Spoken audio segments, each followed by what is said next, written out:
Well, good morning, everybody. Happy 4th of July. We've picked out a good episode for you this week that we think you're going to enjoy. We're going to take the day off and enjoy our families and our freedom. And we wanted you to enjoy this. But in an upcoming episode, as a matter of fact, next week's episode, we referred to an episode to listen to that we thought we were going to air this week, but we kind of had a little bit of change. So I wanted to get that out there. If you listen to next week's episode and you want to reference the one that we discuss, it's the Quick Growing Summer Crops episode from June 1st, 2023. Just wanted to put that out there. Sometimes we make decisions and we change our minds and things just got a little crazy. So hopefully that'll help you guys. I hope you enjoy your 4th of July and everybody's having a good gardening season, but just wanted to get that out there. And also, before we go, don't forget that we have seeds available in the seed shop. The link is below and the planter app is below too. So get yourself a discount on that and check out all those good links and stuff like that. But yeah, the episode for next week that we refer to is the Quick Growing Summer Crops episode from 6/1/2023. That's June 1st, 2023. So if you can remember that, go for it. And if not, you can always reference the beginning of this one. But have a good 4th of July. Stay safe. Enjoy those fireworks and stay cool because it has definitely been a hot summer and it's just going to get even hotter. So let's have fun and enjoy it. And we will see you guys next week. Enjoy the episode. Let's make planting this year's garden a lot easier with the Planter app. This app is packed full of features. It has companion and combative planting, which are indicated by green and red circles. It has a simple drag and drop interface. It has 80 plus plants and thousands of varieties. All the info is needed to grow veggies, including when to start seeds, transplant, and harvest, the ability to create custom plants and varieties, a growing guide with in-depth articles to supplement the quick info in the app, not to mention that you can view it and use it both on your PC and on your mobile device, so you can always be planting your garden on the go. This app is used in my garden year-round to plan the upcoming seasons, reference the last year's seasons so I know when to rotate, and it also helps me to learn more about companion planting using the visual cues. When you create your garden, it's going to be based on the dimensions and each block is going to be a square foot. I've had a lot of fun using this app, and the Planter app, which is spelled Planter, is available in your app store on both Google and Apple. So what are you waiting for? Get out there and plan your garden and use the link below to get a discount on the Planter app. To have a good harvest, one must plant good seeds and must also use the right kind of fertilizer. The carrots have grown large and firm. How good they will taste. I've tried a lot of things in my garden, Batavia, and there is a fair percentage of them that don't work. You ever had that? Just Absolutely. Some method you get excited about and you're just like, yes. There's something in my garden right now, I'm looking at it, that isn't working. Is it making you mad? Nah, more often than not, I knew better, but didn't do better. It happens. Mm-hmm. I do want it, before we get started, first of all, you can check us out, Patreon, Apple subscriptions. Batavia's YouTube channel is Be Better Gardens, and mine is Sandy Bottom Homestead. Come check us out.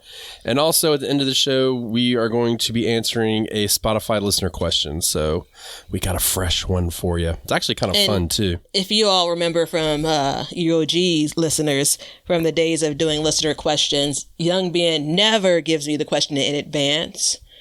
So prepare for me to stammer and stutter. Dude, I just checked it before we got on, but it's not a hard question at all. It's actually, it's rant worthy, to be honest. Oh, here we go. So yeah, here we go. But no, every year it's like, I don't know. I always try something new, or I always see people doing new things, and I want to try it. And a lot of times it doesn't work out like that. So we're going to be talking about the garden methods that do not work. That's clear. Because I know when I say don't, sometimes people are like, wait, he said do. So yeah. Well, just there is a fellow gardener that was on the Facebook page. You told me this, that said, why did Batavia hit the bell after something? I don't remember what the thing was. And this is my declaration. The bell generally doesn't have a rhyme or reason. So we are not celebrating the things that don't work, which normally is like, hey, hooray, bell. So yeah, that's a good example of that really didn't make sense, but it felt right in the moment. Look, and if it feels right, do it. You know what I'm saying? It's 2023. We're all free spirits, baby. We're taking it back to the 70s. Not that I was around for that, but So what are you looking at in your yard right now that's not working for you? I just had the moment of, I realized the gap between our ages, and I just got a little bit like, it ain't that much of a gap. Well, it's enough to count. I mean, we're talking like a whole decade you missed. Anywho, I think one of the biggest things that I get frustrated with about what doesn't work is when the thing worked before. Right. But I'll get to that. One of the biggest things that don't work in my gardens, but I continue to do it every year, is tomato cages. Really? They don't work for you? They're actually, I take that back. I'm with you. Yeah, they are. It's like a head fake or something, right? Like you get to month 1 with growing them, and it's like, yeah, rock and roll. Month 2, month 3. No, month 2 is when things start to go south. So I still use them because what are you going to do? I bought like a dozen of them. I got like 15 of them, and so I need to. It's like, in my mind, it's almost the equivalent to the greenhouse. The one you did the video on a couple of months ago, that plastic greenhouse. It's advertised. Everyone picks them up. They're super popular in stores. And then you get a wild tomato growing, which most tomatoes grow wild, and it's tipping over, and you're struggling with trying to keep both the cage and the tomatoes in place. Yeah. Yeah, I understand that totally. And at first I was like, you're crazy. And then it took me like a split second. I was like, hold up. They work okay for me, for like a determinate tomato. But after that, and even then, they get pretty out of control. So I don't know, man. It just seems like it'd be such a good idea, though. Like that method of staking a tomato would...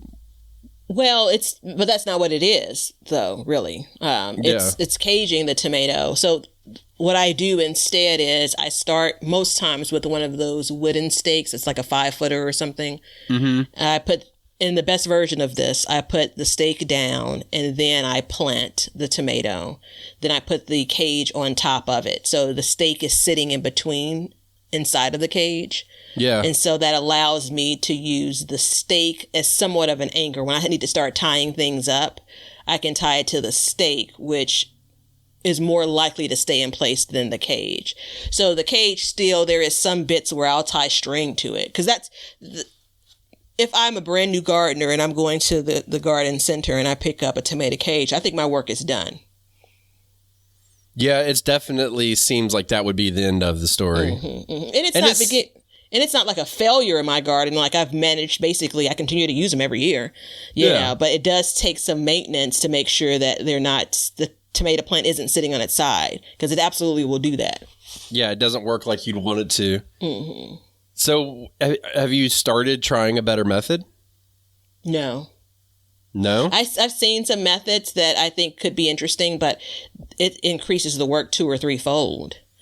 Right. Yeah. So the ones that I'm trying to single stem this year, I don't have the tomato cages around. I'm using like a bamboo stake because obviously that plant should be growing in a much different way. And if I use a tomato cage for that, it'd be perfectly fine, probably even a waste of a cage based on the way the single stemming should work. But again, it's one of those things. I mentioned this in a video recently, like, especially for those of us that have kind of a small, compact space, where do you put all of this crap that you're not going to use? Like you've used it a couple of years and decided, no, this wasn't for you. Right. Luckily the tomato cages can stack up easily, but I still feel like some need, because let me tell you this, without a tomato cage with a regular indeterminate tomato, you're also stuck. right? You need something to start with. So yeah, they were my starting point. Put it that way. For me in the fall, you know what the best feeling is when I take all of those tomato cages and I stack them up and put them behind my shed. I'm like, look, I did something today. I'm a winner. Yeah.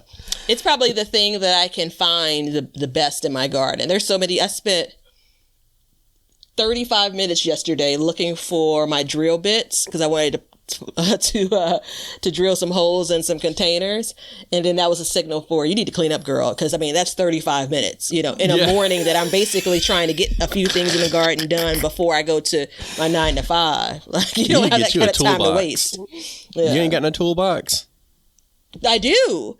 I have two of them. One that's empty, that's the larger one that really I should be using. One that's small, I checked it. My garage is a mess, so much so where, like, for the first 2 months of, like, the garden season, I park in front of my house instead of the garage because it's a complete tornado in there. And I'm so glad I found the drill bit because I was this close to basically committing to cleaning out the garage. And I'm really not ready for that task. But anyway. Yeah. So, for me, and I haven't really talked about this at all, that method, the Hugler method. Hugel culture? Yeah, Hugel culture, where you put all the sticks like and stuff like logs in the bottom of a bed. That doesn't work well for me. I put those in the bed next to my greenhouse when I packed it, and I had good intentions. It'll break down over time, this, that, and the other. Man, 3 years later, I stuck a shovel in there, and there's still a big old stick in there. It just did not break down like I had anticipated. I don't know what I was thinking or what my intentions were ultimately, like when I sat back and looked at it. But what I figured and found is that it was leaving air gaps within my garden, and it was causing issues. So that's something, and it's a very popular method. Yeah, I actually have a bed that I'm supposed to be building out, and I plan on using that method because it's a 32-inch tall bed. Tell me about these air gaps you speak of. Well, I don't understand how that creates a problem. Well, because the roots if they hit an air gap, they're just going to go around it. They can't go through it, Yeah, now, let me not trip. Well, they can go through it, but there's no earth, no soil, no life there. Yeah. Right. And I mean, it could have easily been... I could have negated that easily by going through and working the soil around everything and all that. But I mean, let's be honest. You know what I mean? It's advertised as, and I say advertised, it's touted as being like a very quick addition to the bed. And it was kind of like a silent thing I didn't even know was going on. Now, I mean, the question that everybody might be asking is, did I pull all that stuff out? I'm like, no, I didn't pull it out. But I went in there and took the shovel and started, jamming dirt in it and everything and trying to get it to work well. But that method for me, it was definitely a little bit of a heartbreak just because I wasn't doing any favors for anything. Now, putting leaves on the bottom, stuff like that I can see no problem with. But like actual like big sticks, and I've seen people put in like giant logs and stuff. I don't see it. You know what I mean? Yeah, I think when you look at, I mean, it's like almost a lifetime of a log breaking down, So I think there is a little bit of foo-foo-ness around the whole, and then it'll break down, but it's like, it's not in a season, it's not in even multiple seasons, which I think generally speaking is fine. Let me ask you this. Would you, if you had to do it over again, would you have just used all soil? I would have used like leaves on the bottom probably. Nah, you know what? I probably would have just added soil. I don't know. But your bed is basically what, like 10 inches high? Yeah, it's 8 inches high, 4 by 8 by 8 inches. Yeah. So, yeah, that's still a lot of soil, but that's not a lot of like lower level filling for that method. Yeah, I mean, if you buy like bulk soil, it's not that much. Now, if you're buying it by the bag, for sure, but I would never recommend anybody buy it by the bag to fill a garden bed. That's a ridiculous waste of money. But yeah, that method for me it was a total backfire. I can, you asked me what else I'd put in there, and I was just trying to think off the top of my head, and the only thing I can really think of would be like maybe like straw. Like just get a bale of straw and put down there. Like that'll bulk it up pretty good, and it will break down. So you could add that too. Yeah. I don't know this exactly from experience, but I have this past year, I did the job of getting all of the leaves I could ever use. Yeah. So I probably have enough leaves in my garage. Remember, the garage is a mess for even next year. Now, the trouble is half of the bag. So let's call it 8 bags. That may not be accurate, but let's call it, this is after topping off all of my beds except the one fire pit that's 36 inches around. So all 298,000 beds that I have either leaves or 2 or 3 of them have straw on it.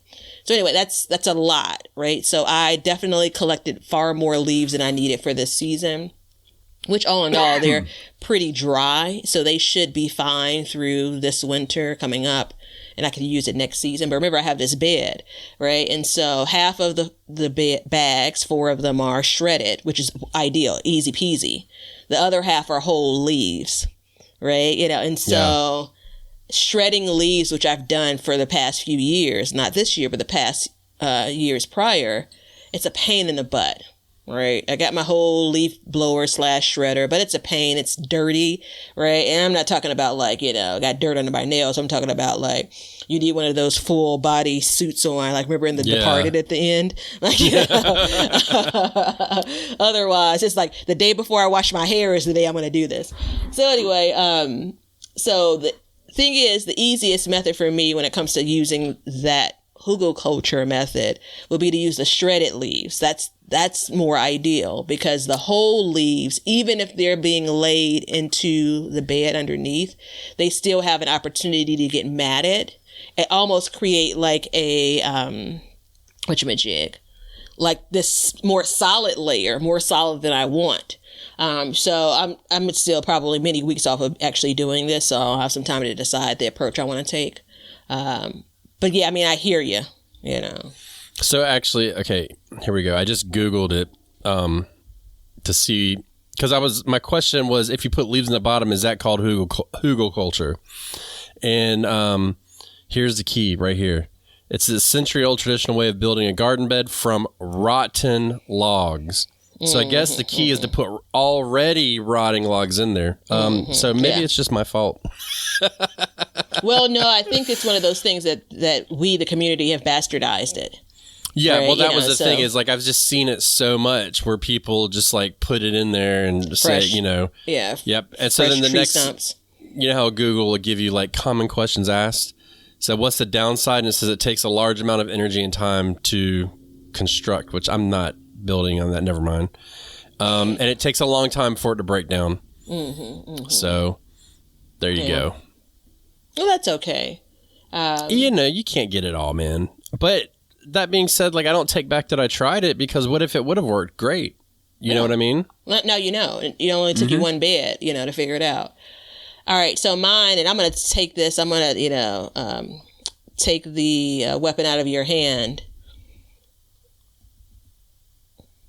Wood chips for garden mulch. Oh, yeah. I wasn't even going to bring it up. Of course you were.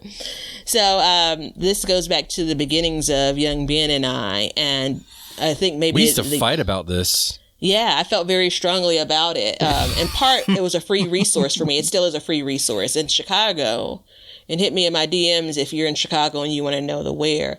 But there, like, last I checked, 4 or 5 different city sites where you can basically bring your own, bags or buckets or containers, or I imagine maybe a small truck. And you could load up the wood chips and the city offers them for free.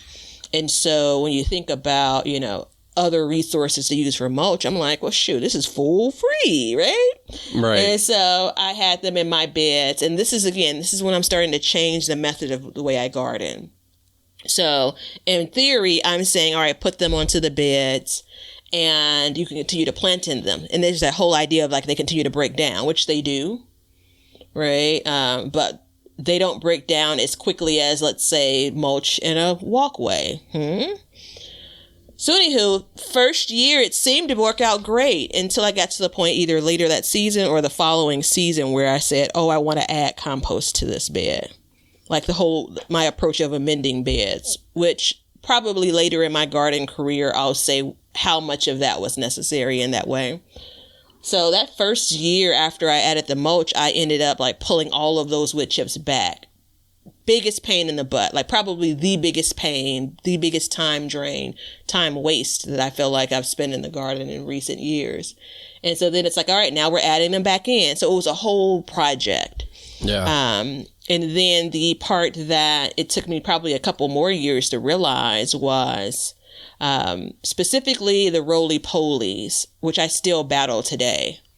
Don't call them roly-polies, Batavia. It's pill bugs, don't you know? Pill bugs, yeah. And maybe not only because of the wood chips, because they're beds that have been built that didn't have wood chips in them. Like, they've been beds that I've stood up since then. That I'm still, I mean, like, the roly-polies know where to come to party. So anywho, and for me, I don't care about the bugs. I care about those bugs that eat my young seedlings, you know, and I watch it all the time. I think that's probably more painful than the idea of amending the beds and, you know, needing to move the wood chips. So now instead I'm using primarily shredded leaves, which is still a organism that's breaking down, and they still kind of, you know, hang out there. It's like the pre-show, you know. But it's much faster. Yeah, much faster. They don't congregate. So that's why I said the leaves are more like a pre-show. The wood chips are like they're like the main party and the after party. Yeah. I mean, is this considered the Back to Eden garden method? It's one of the components of it, yeah. Mm-hmm. Yeah. And for me, it's about the same. You know, I wasn't going to bring it up because I know I've kind of talked about it a lot, but I'm going to now. You know, the year that I used, like, I decided one year I was like, I'm doing it. And it was the worst garden I've ever had.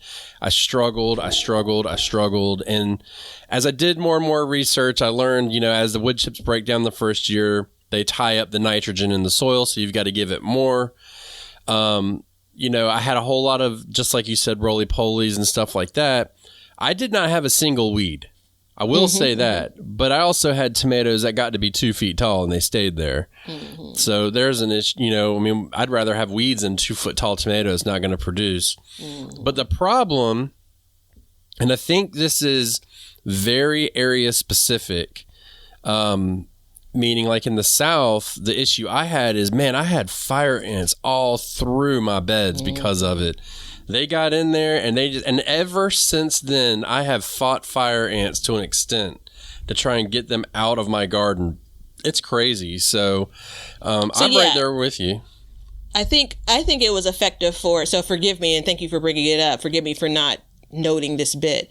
So I added the wood chips to protect the soil, to suppress weeds, which it was effective in. Mm-hmm. I think it was effective in protecting the soil, and I think it was effective in water retention.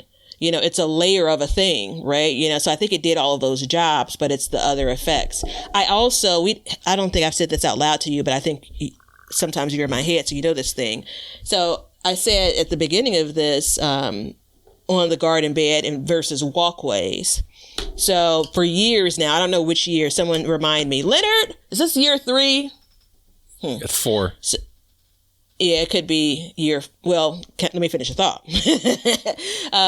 Of me talking about wanting to use like crushed gravel or super small rocks or something for my walkways. And primarily it's in the front yard. So in between all of the beds, I've used wood chips, again, because it's a free resource, right? But the key is, again, it's this living thing that's breaking down, right? So you're going to have some like fire soil in your walkway. You're going to have some fire soil in your walkway one day.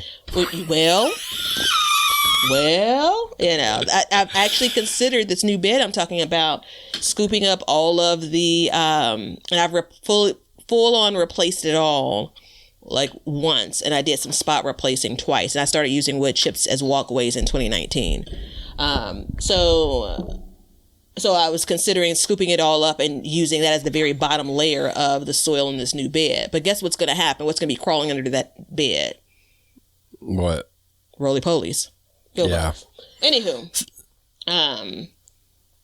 I do think that, and I also have volunteer lettuce and mustards and things growing out of the wood chips because, again, it's broken down.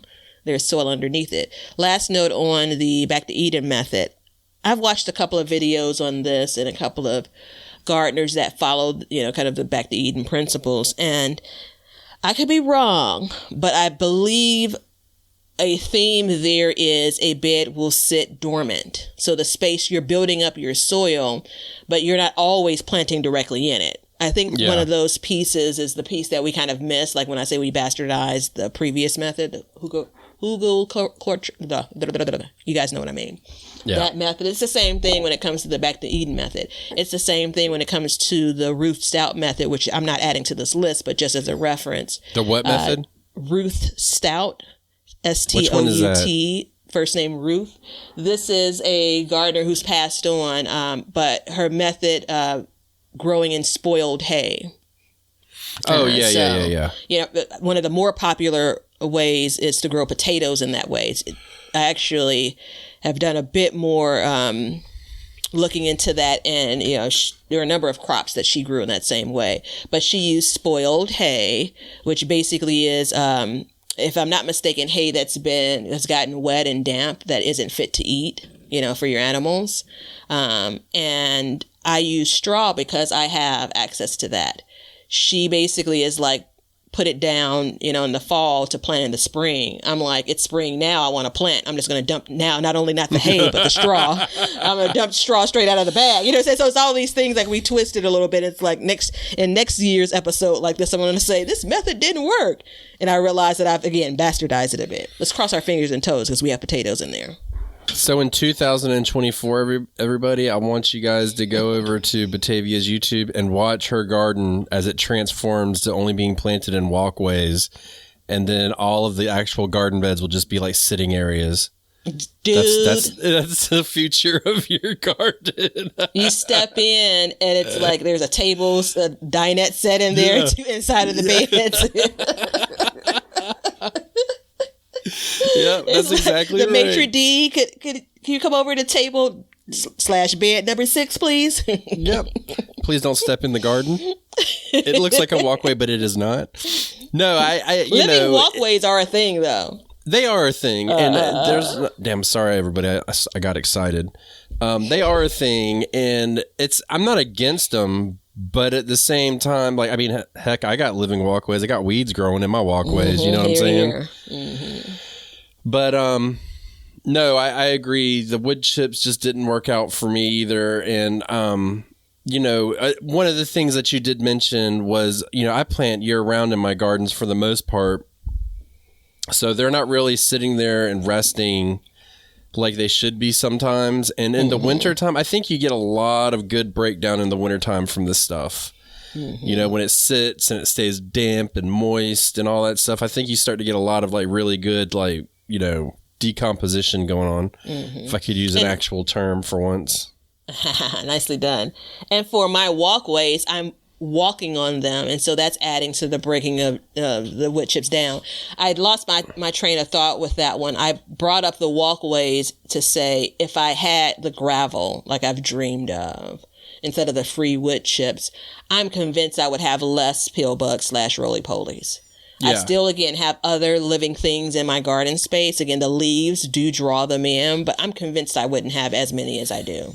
Well, if you think about it too, have you ever heard that people say, and when I say people, not just like your average person, but have you ever read or seen where they're saying our national parks are dying? Mm-hmm, mm-hmm.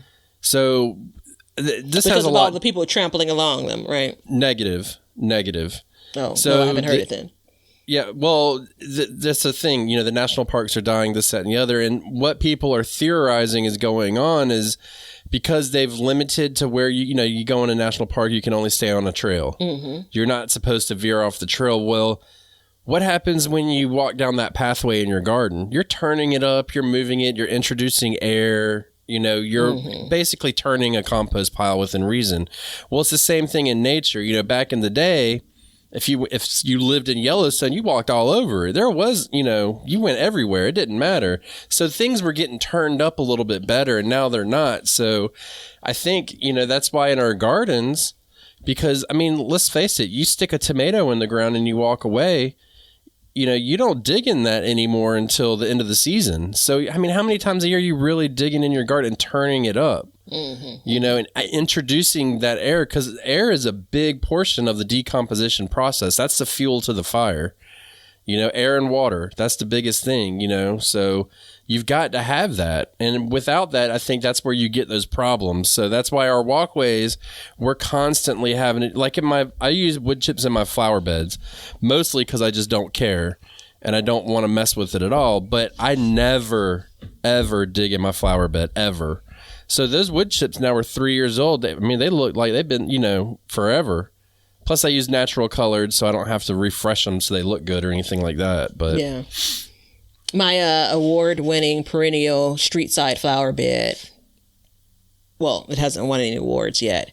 It absolutely has wood chips as the mulch, and I pull a weed or two once every few weeks. So it's not like a full-on weeding job. And I say that to say, like, most of what's planted there, the perennials, thrive every year. So right. It's not lacking a thing, right? There's some plants that kind of peter out, and it could be any number of reasons, but it's interesting because, again, we talk about, year one with wood chips as an example. And, again, these plants found a way. They figured it out. I used to surf with a guy named Peter, and he would never let me use that term. Which term? It would peter out. Oh, okay. I'd be like, man, the wave petered out. He's like, no, the wave pawed out. Get it right. I'm like, fine. He's like, why's it got to be Peter for? I'm like, sorry, sir. But no, and I mean, I think too, when you're talking about, and this is the thing, when you plant a flower in the ground, like clearly you want it to grow really fast. But if you're planting vegetables, like you want to harvest those vegetables that year. A perennial, you expect it to kind of sit there for a year or two before it really takes off. And I think that's the problem with it too, is I think if you did do it and you gave it time and you worked it appropriately, I think it would work. But, for whatever reason, like it just didn't work. And I agree with you, though. I don't think it's a good method.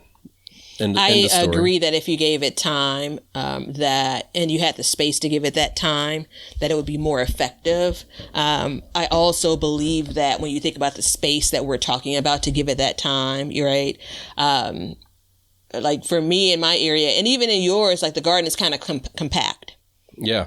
So bed 1 is nearly touching bed 2, and bed 2 is nearly touching bed 3, and so on. And so that matters as well. Remember, we've talked about over the years, like, we don't recommend bringing in ladybugs into your garden, because guess what? If the habitat isn't there for them, they're going to move on.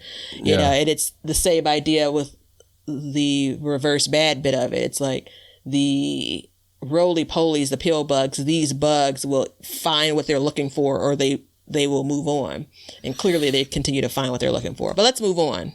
See what I did just there? Yeah. I did. And you also did something else. You used my next one when I said, introducing bugs into your garden, introducing beneficial predators into your garden, I think is a method that's not doable. So you basically covered it real quick, but it's just like I tell my son when we go fishing. He's like, I catch a fish. So he's like, I'm going to cast right where you are. And I'm like, son, what do fish have? He's like, fins. I'm like, there you go. They move around. Bugs have wings. They fly. They move. And so, like, so originally this was going to be about products that don't work in the garden, but we didn't want to do that. We wanted to do methods because it felt like it was a little bit more compelling. But the insects are technically both. They've become a product at that point.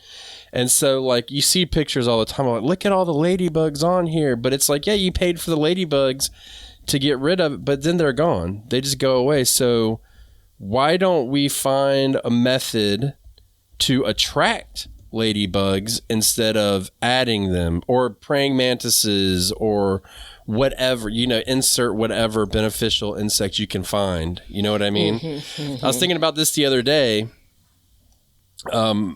I've had an abnormal amount of people watching my videos say, you've got Asian jumping worms. Well, it's like, yes, I do have Asian jumping worms. And they're an invasive species from, I believe it's China, that have come here, and they actually eat the earthworm. And when they kind of make your soil real, like, crumbly, They don't process it the same or whatever. And so like I was working up my garden actually yesterday, and I saw one come up. I killed it, whatever. It doesn't really matter. I'm not really doing anything when I kill one, but I'm doing my part, right? And I thought about it, and I was like, they don't have a natural predator right now.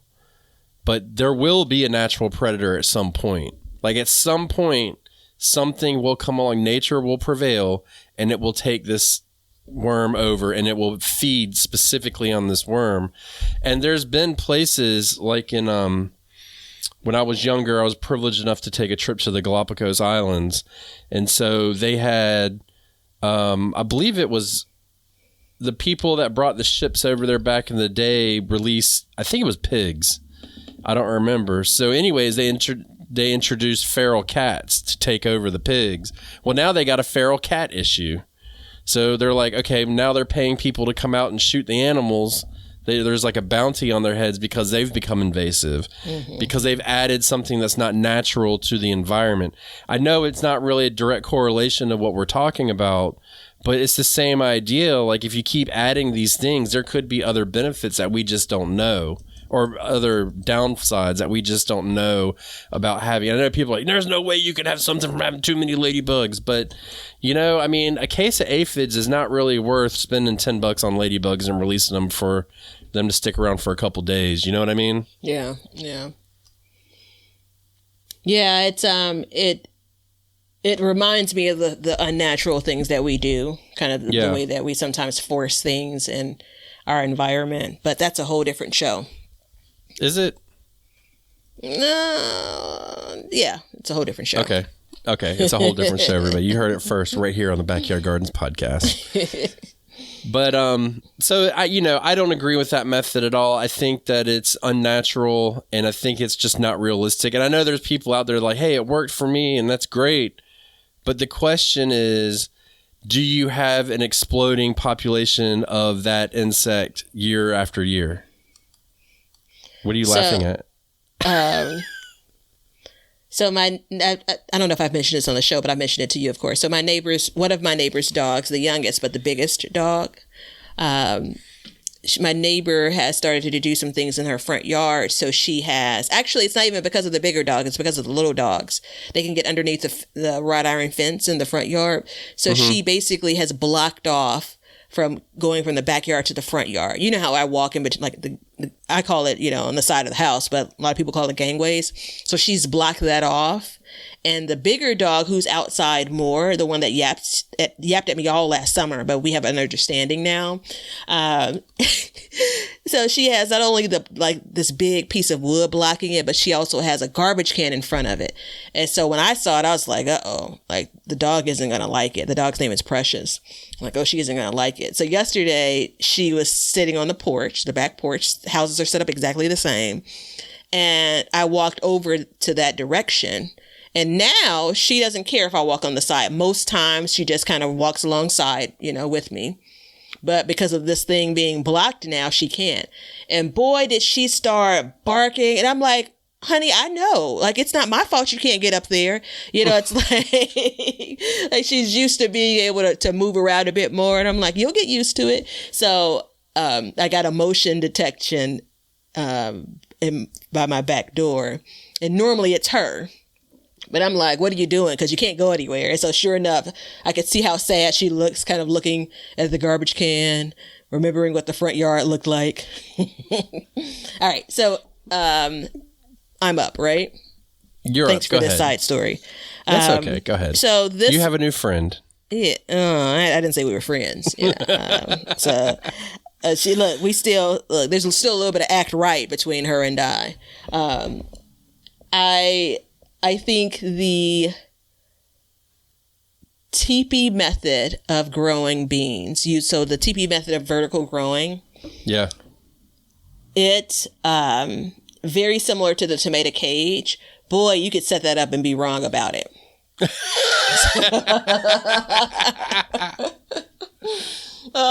So this is a lot of the gardener influences this. So overplanting it will no doubt lead to a vertical trellis tipping over, once those beans start to set in those vines, those vines have sprawled all over the place, right? So there's one. And then two, if you go back to before you even plant, what you're using to create the structure, right? How strong those pieces of wood or whatever have you are absolutely impact the success it's going to have. So I loved it last year in concept. I love the convenience of just being able to reach my hand in to like pick beans. However, I'm going to say maybe in August, I was like, I need more support. It's like, and then it's super hard to add things to your structure after things have started to grow. So I want to use this again as a method, but damn it, you got to try to get that thing right. If I had a bell, I would have hit it, because I'm here to tell you. Oh wait, no. Because that's something that I've fought with before. Is like, once something grows, you're done adding structure. There's a point where it's an uphill battle, and where you can actually damage the plant, and then you're just going backwards. Yeah. Now, let me ask you this about that TP. Doesn't it waste a lot of space underneath it? That's the part that's hard for me too, as well. Like, in my mind, yes. So last year I had sweet potatoes underneath it. So technically the sweet potatoes should have been able to grow underneath. So I'm sorry, I had sweet potatoes planted in the bed. I started off with the TP and the pole beans kind of around the structure, like each end of the TP or the stick. And then I put a couple of sweet potato slips in front of it. Right. So I don't remember when I harvested, did anything come from the back of the bed? Probably not. So I try to like manage it that way. But generally speaking, anytime I see it online, it absolutely is a wasted space underneath it. Like, people don't generally do anything. I saw one Pinterest where it's like, oh, your kids can take their blankets and it could be a fort. Well, that ain't happening in my garden. If anything, I'm creating a fort for all of neighborhood cats. Yeah, no, that's ridiculous. But I like it, though. I like it as a vertical method, but I mean, you gotta be careful with it. Yeah, and I mean, I think that's important too. So, do you put that into the category of it doesn't work? It's a method that doesn't work, or is it a method that you don't like but you'll still use? Did I say that there's an asterisk around it? I think no, that but there always is with you every show. I think that it can work, but I think that it's very prone for it not working. And again, it all ties back to the gardener. Yeah, if I drank, I'd take a shot every time you say there's an asterisk. I'd be an alcoholic. I thought I did a better job this year with it, but I won't ever know because the roly-polies ate all the beans that had germinated down to the nub, and so I decided to plant something else in that space. All right, you ready for this one? It's a big one. DIY home remedies. I'm going to use a broad category for this one. That's a whole other show. It is, but we're going to go ahead and crack it open just a little bit. We're going to crack this nut because I've tried a lot of them, from powdery mildew to animals eating stuff to, different insects. Hell, I'm going to try another one soon. But generally speaking, I just find that it doesn't work. It's, one of the ones that I used for powdery mildew was you spray your plant with milk in the middle of the day, and the proteins in the sun will activate and attack the powdery mildew. And all I got was some sour doo-doo smelling plants. That was all I had in the middle of summer. It was horrible. And the thing is, I did it every day or every couple days for like the whole summer. I still had powdery mildew. And I gagged when I went out to my garden. It's very unpleasant. So, I've done stuff like I've used like a lot of people, and I mean, this isn't really this is a product, but diatomaceous earth. Mm-hmm. Like, I've tried that, but the second you get some humidity or some dew or something, you got to reapply it. You just constantly are pouring money and time into this. So, I've tried stuff like.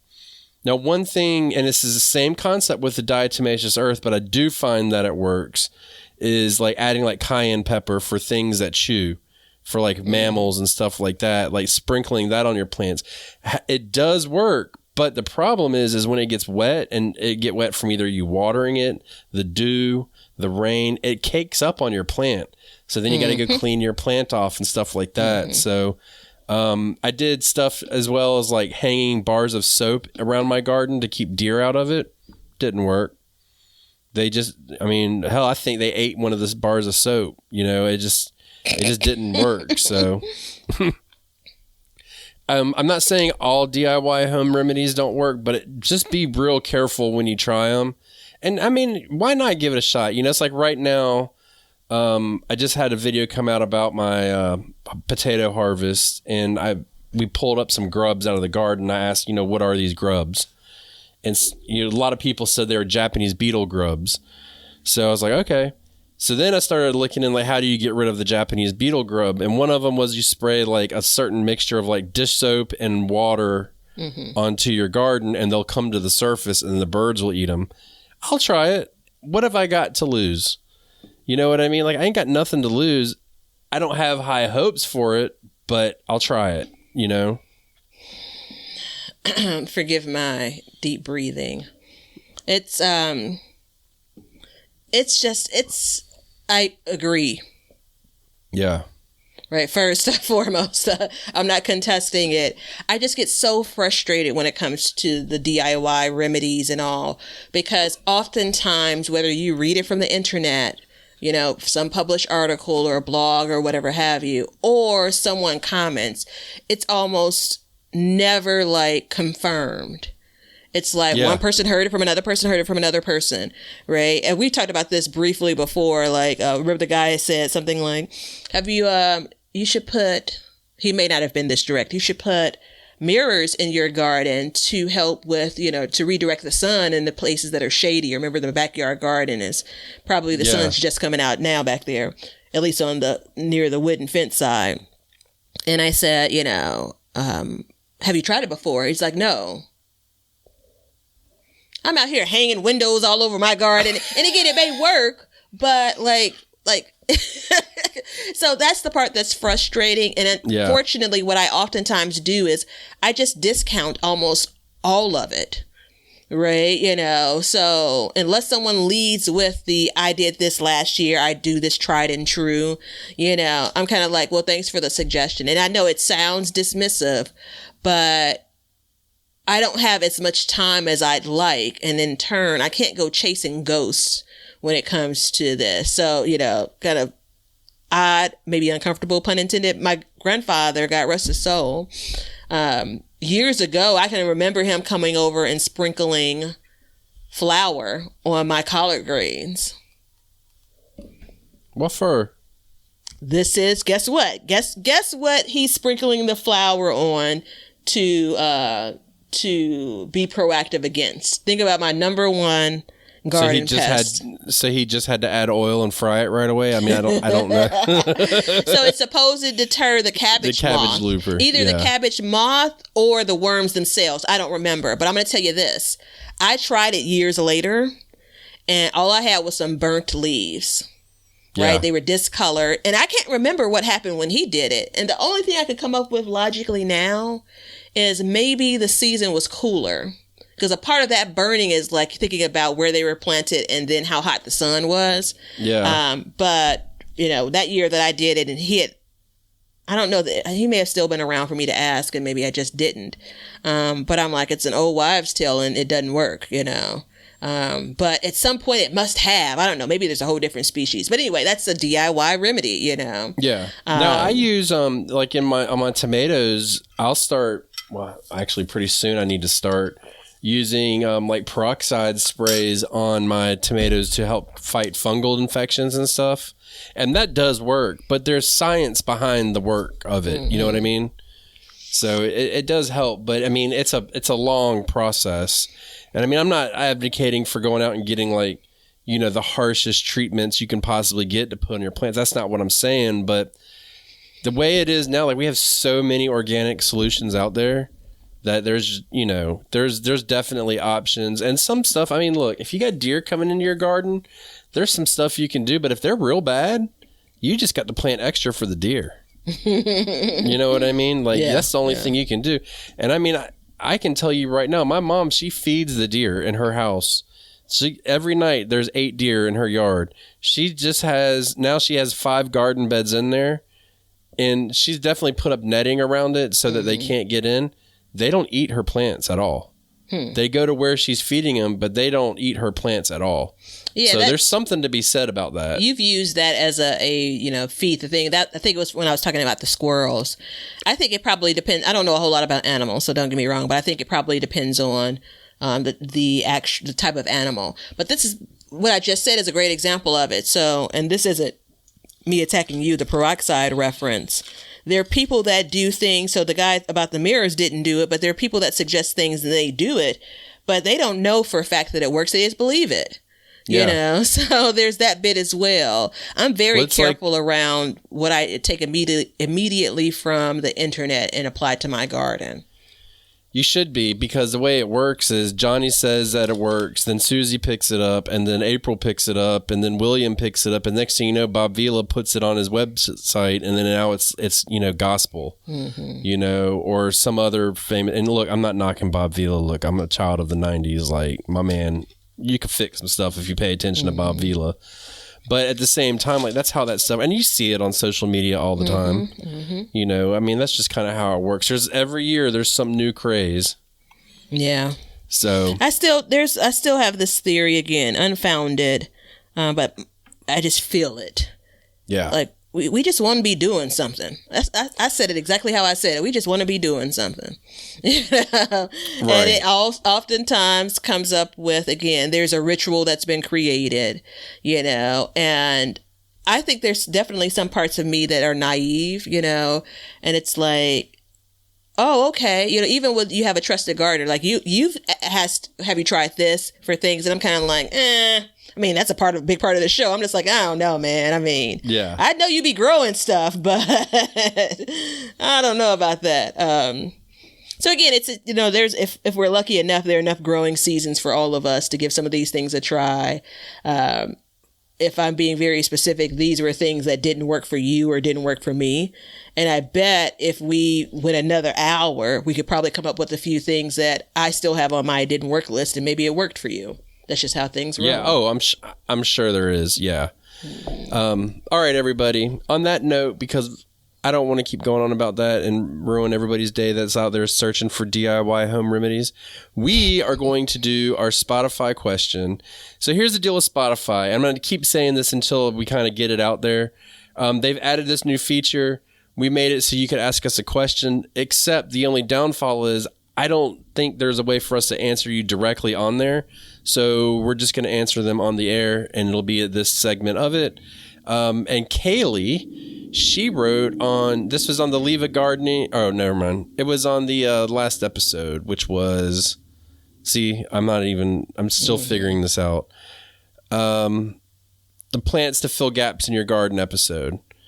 So Kaylee writes, this year I planted some romaine lettuce seeds from a brand new pack and outgrew a stinging nettle. Have you ever had this before? A stinging nail? Nettle. Oh, nettle. I've never even heard of it, so no. Well, I don't know if she's referring to that exactly, but like, have you ever planted a pack of seeds and then had something that wasn't supposed to be in that pack of seeds grow? Oh. Maybe. I don't do a lot of broadcasting of seeds like that. Go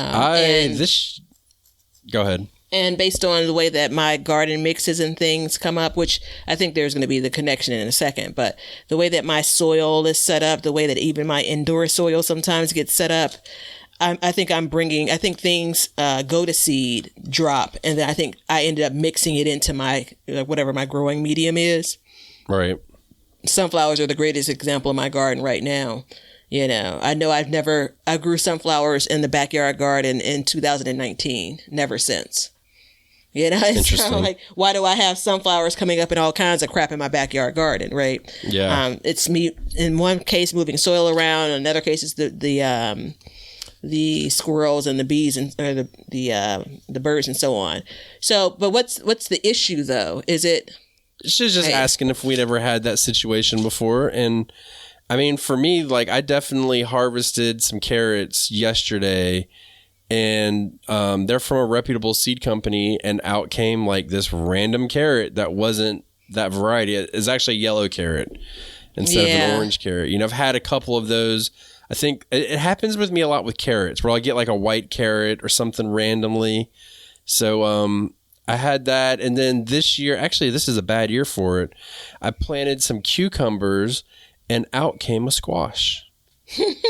So yeah, that's something that's new on me. I've got and you can go look in my videos and see on the back trellis, there's 3 cucumbers and 1 squash plant sitting there. So this is a couple of years ago. I think I ended up stopped growing them. I bought a package of seeds, peppers, and the purchase was some type of red pepper.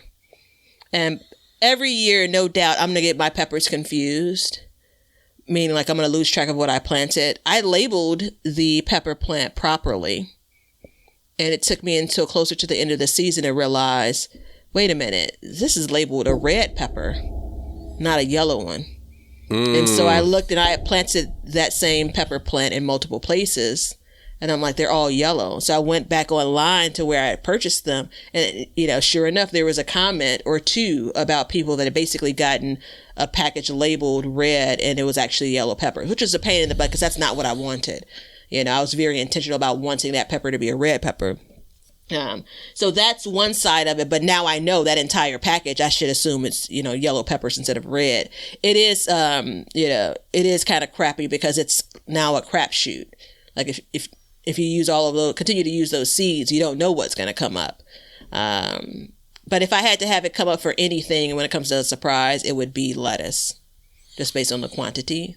Yeah. And how quickly you'll see, like, you'll know what it is, you know, once it starts to germinate. Now, the good news for Kaylee is apparently it has medicinal properties, so you can do that. But then the bad news is it can be very hard to get rid of once established in your garden. So if you want medicine, go for it. I don't know the benefits of it. I don't really want to go looking deep into it because I'm not going to grow anything that has stinging in the name. I'm not going to grow. I got enough things that sting me around. I'm scratching a bug bite right now as we speak. So, oh, sorry about that. Oh, that's my life. So since you normally introduce the person and then go into the question and don't give me a chance to do this. Hey, Kaylee. There must be. Oh, you know what? There's actually a dead indoor plant leaf in between the bale. That's why it sounded so pitiful. No. We got to get Leonard to come clean it out. Come on, Leonard. Yeah, that's terrible. Or we'll figure that bit out. We'll shine it up for the next one. But if you would like to leave a question, just like Kaylee did, you can do so on Spotify or on our Facebook group. And you can find that through the Backyard Gardens podcast Facebook page. And come join us. And if you want to support us on Patreon or Apple subscriptions. We'd love to have you. And you'll get a bonus episode each month. So that being said, everybody, I want you to do one thing for me. I want you to go out this week. And I want you to get your little books out. And I want you to learn to grow. But then I want you to go out and grow for change. Oh, dear goodness, I'm not ready. See ya. Got it. Now you know why people feel like celebrating at harvest time. All over the world, people have feasting and good times when the crops have been gathered in. Hey, everybody. Thanks for checking out the Backyard Gardens podcast. If you like what we're doing and you want to continue to support the podcast, head over to our Patreon page to sign up. You can also make a one-time donation using PayPal. Both of these links are in the description. With your support, we can continue growing and helping others in their gardens. See ya. If you guys want some Backyard Gardens gear, go to the link below and check out our t-shirts, mugs, pint glasses, and other gear. All purchases go towards helping to support the show, so thank you so much in advance, and we hope you enjoy. We want everybody to have a garden, and we're going to give you a chance to win free seeds every month. Head over to backyardgardenstv.com and enter your email address to be entered in all of our giveaways. Good luck. We want you to be a part of our gardening community. DM us a picture of your garden at Backyard Gardens TV on Instagram, and we will share it with our listeners.